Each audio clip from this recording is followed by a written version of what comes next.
Naniniwala naman si Senate President Pro Tempore at Blue Ribbon Committee Chairman Senador Panfilo Lacson na walang overall mastermind sa nabistong flood control scandal.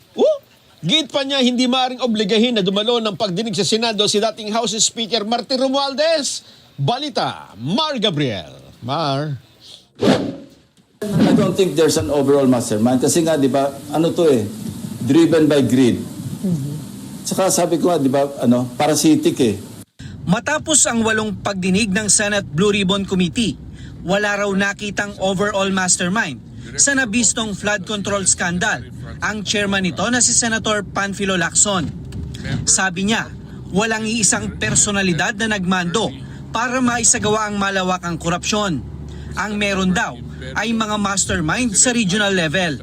Merong organized na grupo pero within a certain agency, within a certain district engineering office like the Bulacan. Yun talaga sindikato yun. Kasi merong gustong antumbukin, sir, yung former speaker hanggang kay presidente, yun ang gustong Well, if tumbukin. they have the evidence, present nila. Magdala sila magtrabaho rin sila na maghanap sila ng ebidensya kung sinong gusto nilang tumbukin. Ako wala akong gustong tumbukin. Dumarating sa akin yung mga nagre-report. Inilatag ni Lacson sa plenaryo ang partial report ng Blue Ribbon Committee sa pamamagitan ng privilege speech matapos itong hindi makakuha ng sapat na pirma mula sa mga miyembro ng komite. Isa sa mga hindi pa lumagda dito, si Senator Rodante Marcoleta na kinwestiyon pa ang paggamit dito ni Lacson bilang precondition sa interpelasyon. But as for myself, Mr. President, I cannot sign a partial report. A partial report is basically unfinished. An unfinished report cannot be assumed to have contained the final and collective judgment of all the members. This is very basic, Mr. President. Maging si Senator Jinggoy Estrada, hindi raw lalagdaan ang partial report. Ano po, sorry? Partial committee report. Dapat final. Kung hindi na siya magpapatawag ng pagdinig sa Blue Ribbon Committee, dapat final na. Sabi ni Lacson, kinailangan niyang gumawa ng partial report dahil sa haba at sa lawak ng investigasyon. Minabuti kong hatiin Kasi imagine kung tatapusin natin lahat, baka abutin tayo ng 1,000 pages. Tapos mas maganda na yung i-parcel mo para get done with yung na-cover. Tapos yung susunod na page, edi i-absorb na lang o masubsum na lang yung partial committee report doon sa main committee report, di ba?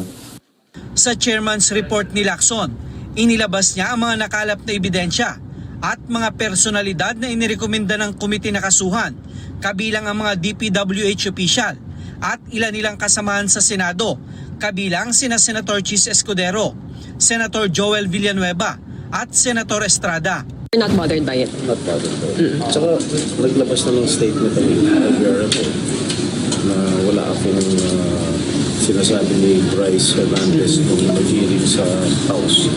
Ako raw ay nag-insert ng 355 million. Kung sinabi naman dito na wala nang dalawa insert, syempre talaga nang nakapakilala sila. And I hope they won't take it as a gospel truth. For further investigation naman ang rekomendasyon ng komite kay dating House Speaker Martin Romualdez na muli raw iimbitahan sa susunod na pagdinig. Pero sabi ni Lacson, hindi pa rin siya maaaring obligahin dahil sa umiiral na interparliamentary courtesy sa pagitan ng Senado at Kamara. Pero ang nangyari, Mr. President, ang ating boss, ang mga amo natin, ang taong bayan, ang hindi na po iginalang Hindi lang pangbabastos sa mga taong bayan ang ginawa ng mga magnanakaw at kawatan nitong flood control projects.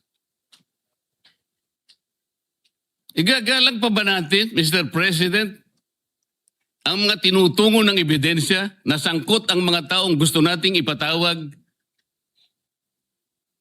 in this chamber?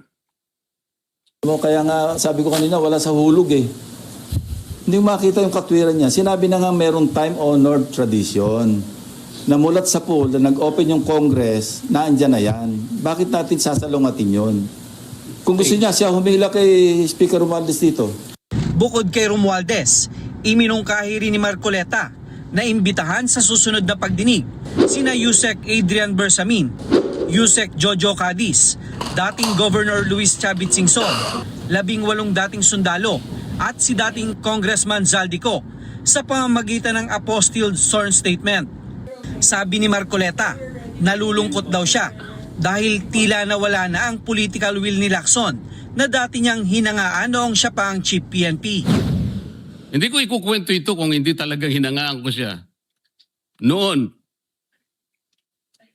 Pero bakit ngayon po ay nagkaiba, Mr. President? Parang yung pedestal na aking hinangaan, yung alamat na nandoon, unti-unting gumuho. Nalulungkot po ako at nangyari yun, Mr. President. Hindi naman ako nagbago at hindi naman ako kailanman magbabago. Ang nagbago si Senator Marcoleta kasi nawala siya sa hulog. Hindi na siya in sync with reality. Mar Gabriel para sa 100% balita.